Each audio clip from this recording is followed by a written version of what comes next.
Associate Professor in History at DePaul University from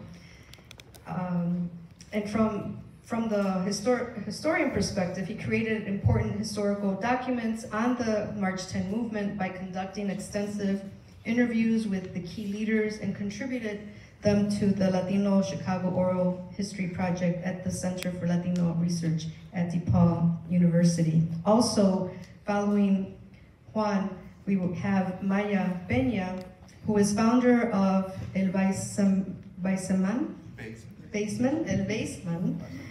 a nonprofit collective of journalists that produce a bilingual digital magazine based in the Pilsen community. Maya has contributed to creating the historical document of the March 10 movement by directing the interviews from important leaders of the movement. And Maya has also organized our Chicago Spanish language book fair, Feria del Libro.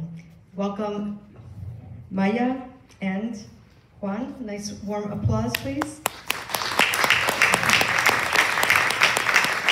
So Juan, tell us, give us your perspective. Gracias. Buenas noches. Buenas noches. This sounds like deja vu because 7 years ago we were here. No, can't hear you. And, Can't hear you. To celebrate the book that appeared in the year 2016, and just like 7 years ago, I want to start with the same quote. So today, let me quote an African proverb that captures the importance of voces de inmigrantes, and the quote goes like this: "Until the lion has his or her own historian, tales of the hunt should always glorify the hunter." Entonces, hasta que el león aprenda a escribir y hablar, entonces el cuento safari siempre lo va a hacer el cazador. Okay? Now, the book is a first-hand account of the events that we call La Primavera del Inmigrante. And for people who study history, it is a primary source, una fuente primaria, because it's coming from the mouth of the lion.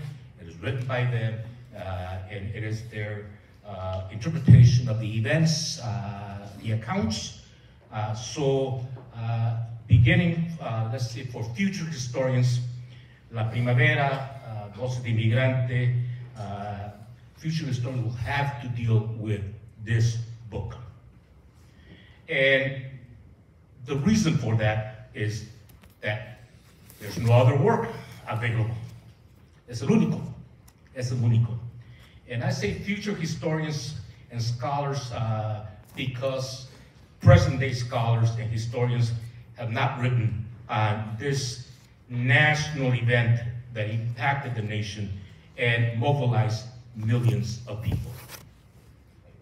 In other words, it is a shame by the scholarly community. Having said that, and to put into perspectives, right? 3 years ago, we saw the impact of the Black Lives Matter, a very important movement in the quest of Black liberation, impactful in the year 2020. And the result of that is dozens of books that have appeared in the last years, and it's growing. So, in other words, putting in perspective, 2020, Black Lives Matter, 2016, the mobilization of millions of people, and not one single work. Una vergüenza, okay, for my profession. In this void, Voices of the Immigrant, or Voces de Inmigrantes, is the book of record for the Immigrant Spring. The book to consult about the chronology, about the names, the dates, the conflicts, the sequences, the internal divisions, and so on. Needless to say, the authors also provide their interpretation of the events, how they perceive them, and what we can say is that in perspective now, that they constituted a faction in the movement, and you could call it the radical faction, the faction of the left. Okay? That's their view. Now, 17 years have passed since 2006, and much has changed in that time span. For beginners, right, the growth of the Latino population has increased from around 40 million people to 63 million people. So a lot of things have gone under the water, right, under the river. In Metro Chicago, from 1.5 million people to 2.2 million people. Major population increases, right? The composition of Latinos has changed even more dramatically. The number of Mexicano, Latino immigrants has dropped today, okay, from 2006. In the case of Chicago, migrants dropped from being almost 50% of the Mexican population in the year 2006, la mitad de todos los mexicanos eran migrantes, to 25% today. Es decir, que no hay, there's still a lot of them, but the percentage has dropped. So today, the average for the Mexican population in the US is 28 years old. It's one of the youngest. Yeah. Okay? Mm-hmm. However, for the US-born Mexican, it is 18 years of age. Okay? Lo que quiero decir es que cuando marchamos, we were in our 20s, 30s, and we had babies and 1-year-old and 2-year-olds. Now those that are 1 or 2-year-old are the majority. That's true. So this is the new era. This is the new age, right? 75%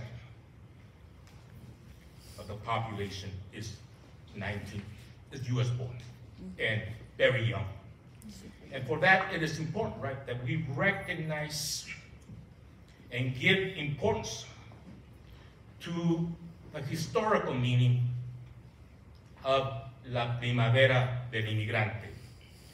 And I'm not going to go into the historical background because, you know, I mean, I'm trying to respect the discipline, right, of maintaining my 8 minutes, right? So I'll skip the big one, right?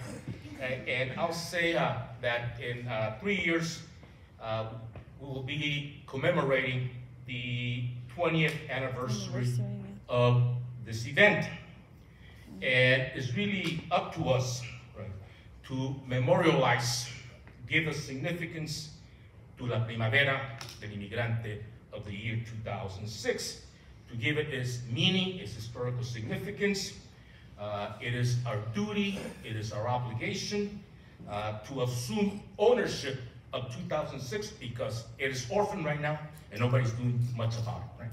So, should we adopt it? Yes, right? Okay, no se duerman. And so a good start for that is the translation of Voces de Inmigrantes into English. So let's set that for a goal, and I want to thank Dr. Yoriko Takahashi, right, for being the inspiration behind this translation. So I would like to give her an applause.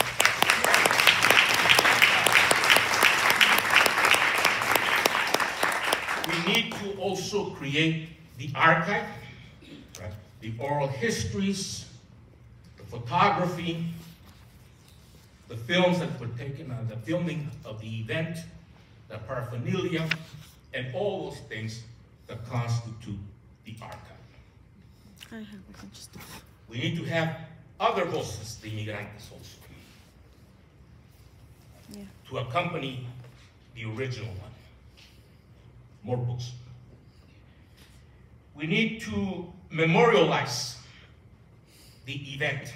Yes. And I suggest that we start thinking of a monument to the symbol, to the figure of the immigrant who went to the streets in the year 2006. Okay? I agree, yeah. And it could be done on 18th and Blue Island. And on top of that, promote the aspect of a mural here and a mural there that will also commemorate 2020, like Primavera del Inmigrante. But more importantly, we need the young lions Cachorros, the Cubs, We do. New generation. to enter the scene and also claim what the fathers were claiming and the mothers were claiming on that day. Okay? That's true. Now, a people's history should create a narrative, a story, one that is simple enough that all of us could memorize and repeat it over and over and make it convincing. And a narrative that tells us how the impossible became possible. Okay?